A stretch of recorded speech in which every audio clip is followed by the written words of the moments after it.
We had a lady that worked for us and a maid, and her name was Doris, and Doris was in the living room, and she dropped to her knees, and she began to pray. And I thought, well, what is this? So I just stood there and waited for Doris to finish praying. And after a while, she said, I finished.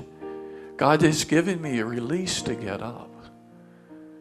And I said, well, Doris, what's that all about? She said, well, the Lord just told me to pray for my children. I said, well, how do you know which one to pray for, Doris? You have 13 children. And she said, I just prayed for all of them. Well, we found out later that day that there was some disruption at the university. There were some players who were upset, well, one person in particular, and he looked at his best friend and he pulled out a gun and shot him. The reason he shot him was because he thought that his best friend looked at his girlfriend.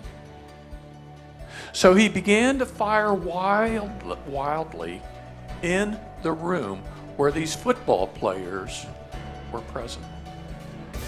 Here he is toward Doris's son with the gun on his head, and it would not fire. Here is a mother on her knees in my living room playing, and God would not let that gun discharge and kill her son. See, she was obedient to the call, and a miracle occurred. And the Lord gave me a word, gave me a name. Didn't know the name, never heard the name, and but there was a time of pursuit to find out who this person was and bring him to the campus to share his testimony. And he was a football player. He was a quarterback. He had all of the skills necessary. And here, Craig Bradshaw, who is the brother of Terry Bradshaw. I don't know if you've ever heard of Terry Bradshaw. He quarterbacked the Pittsburgh Steelers, won 4 Super Bowls, an incredible guy. He can stand flat-footed. He could throw the football 85 yards, and his little brother, which was actually bigger than him, he could do the same thing. Well, Craig came out, and one of the things that was incredible to me was that they all lined up like little children, and the coaches marched them over to Ferguson Hall.